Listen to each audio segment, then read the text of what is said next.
स्वागत करते हैं आपका हमारे चैनल के अंदर। वीडियो में आगे बढ़ने से पहले नए दोस्तों से कहूँगा कि चैनल को सब्सक्राइब करके लाइक और ज़्यादा से ज़्यादा शेयर कर दीजिएगा। असदुद्दीन अवैसी साहब को कौन नहीं जानता है। पूरे हिंदुस्तान के अंदर मुसलमानों, पिछड़ों, आरक्षित और जिन पर भी जुल्म हुआ है उनकी आवाज़ बनकर उभरने वाला नेता का नाम जो है तो असदुद्दीन अवैसी साहब है। दोस्तों, ऑल इंडिया मजलिस इत्तेहादुल मुस्लिमीन की तरफ से जो है तो वो हैदराबाद के सांसद हैं। और मैं आपको बता दूं कि साथ ही साथ उन्होंने कुछ दिनों पहले एक स्टेटमेंट दिया था जिसको लेकर उनकी चर्चा काफ़ी हुई थी और काफ़ी जगहों में आलोचना भी की गई थी। दोस्तों, मैं आपको बता दूं, उन्होंने कहा था जहां हमने 500 साल तक सजदा किया, आज वहां वह जगह हमारे पास नहीं है। ऑल इंडिया मजलिस इत्तेहादुल मुस्लिमीन के प्रमुख असदुद्दीन अवैसी साहब ने यह बयान जो है तो बाबरी मस्जिद को लेकर दिया है, जहां पर मुसलमानों ने 500 साल तक सजदा किया है। आज वहाँ वह जगह हमारे पास नहीं है। आप देख ही रहे हैं कि वे अब वहाँ क्या हो रहा है। जिस तरह से जो है तो मैं बता दूं कि बाबरी मस्जिद को लेकर फैसला आया है वो काफ़ी निंदनीय भी है। और जो सुप्रीम कोर्ट है हमारा, उन्होंने जिस तरह से ये फैसला दिया है वो एक समाज की भावनाओं को ध्यान में रखकर दिया गया है। जबकि अगर कानूनी दस्तावेज़ और तमाम तर चीज़ों को देखा जाए तो इस तरह का फैसला नहीं आना चाहिए था।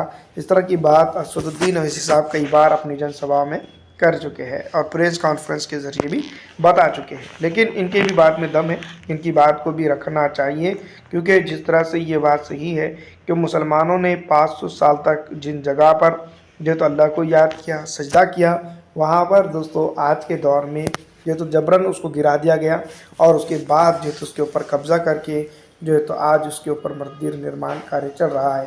दूसरी तरफ मैं आपको बता दूं कि असदुद्दीन अवैसी साहब ने और मज़ीद जो है तो बातें कही हैं जिसके ऊपर हम इस वीडियो के अंदर बात करेंगे। लेकिन सबसे इम्पॉर्टेंट बात यह है कि उन्होंने संघर्षित रहकर एकत्रित होने के बाद कही है, यानी कि संघर्ष करो और एक साथ एकजुट कर जो है तो काम करो।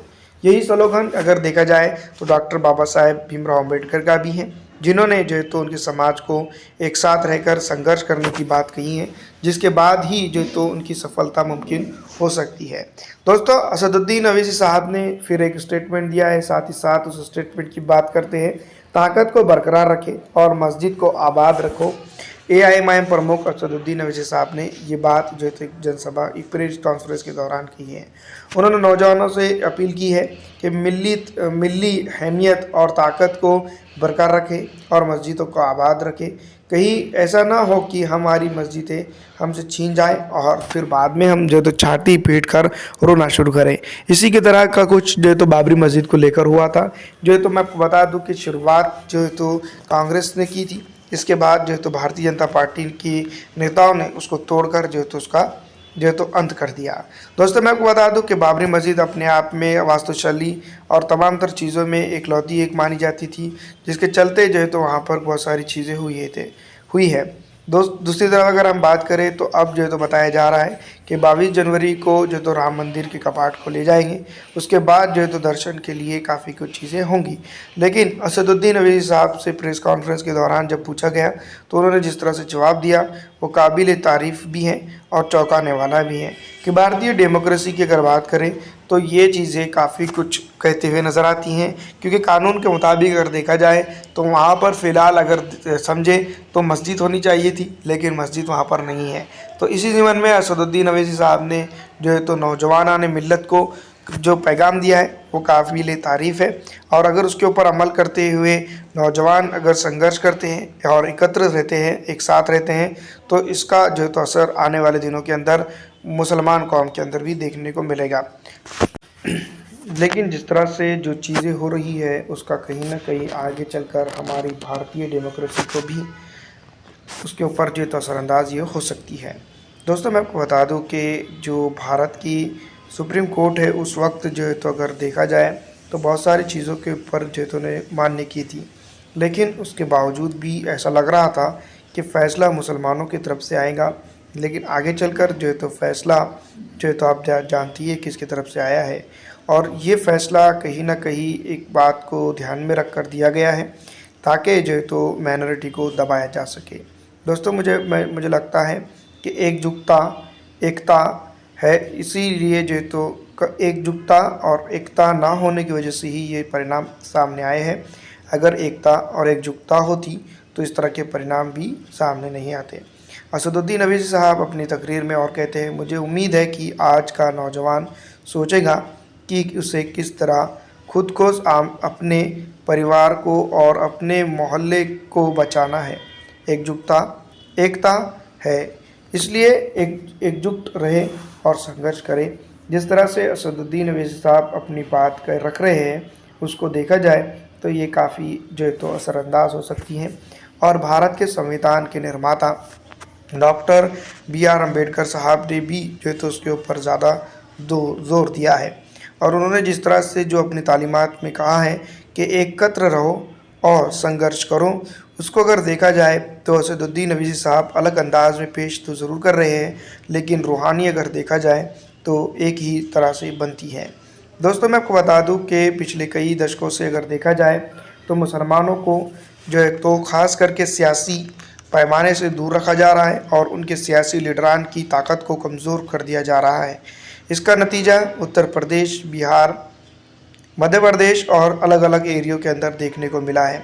ख़ास करके मैं आपको बता दूं, मौजूदा सियासतदानों को, मुसलमान सियासतदानों को ख़ास करके टारगेट करके उनके ऊपर अलग अलग मुकदमे और अलग अलग तरीक़ों से उनको फंसाया जा रहा है। एक वक्त की रिपोर्ट के मुताबिक अगर देखा जाए तो मैं आपको बता दूं कि बहुत बड़ी कैबिनेट थी, आबादी होने के बावजूद भी जो तो एकत्र नहीं होने के चलते जो तो ये तमाम तर चीज़ें हुई है। दूसरी तरफ अगर बात की जाए तो आप जानती है मुसलमानों की हालत किस तरह से इस देश के अंदर खस्ता हाल कर दी जा रही है और उनको किस तरह से पसमानदगान के अंदर और पसमानदगा करते हुए चली जा रही है। मौजूदा गवर्नमेंट की अगर बात करें या तमाम तर चीज़ों को अगर देखा जाए तो हर पहलू पर मुसलमानों को घसीटा जाता है और हर तरह से, हर किसी न किसी एंगल से, किसी न किसी तरीके से मुसलमानों को बदनाम किया जाता है। इस तरह की साजिशें जो है तो हिंदुस्तान के अंदर चल रही हैं, जिसको लेकर जो है तो असदुद्दीन अवैसी साहब ने अपनी सभा के अंदर जो कहा है वो काबिल गौर है।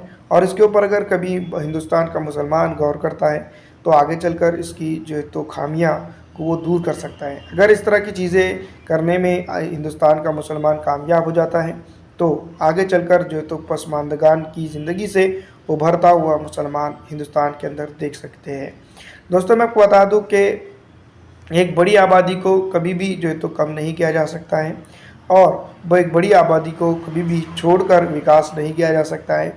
मौजूदा गवर्नमेंट किसी की भी हो, चाहे प्रधानमंत्री नरेंद्र मोदी हो या फिर आने वाले दौर के अंदर कोई और प्रधानमंत्री क्यों ना बनता हो, उसको यही सोचना होगा कि भारत के लोगों के लिए और भारत के अहीन के लिए उसको काम करना है, ना कि जो है तो यहाँ पर सिर्फ काम कर जो है तो अपना पेट भरना है। फिलहाल दोस्तों, मैं आपको बता दूं कि इस वीडियो में इतना ही। अगर अच्छी लगती है तो इसको लाइक और ज़्यादा से ज़्यादा शेयर कर दीजिएगा। वीडियो देखने के लिए आपका शुक्रिया। आपका दिन अच्छा रहे।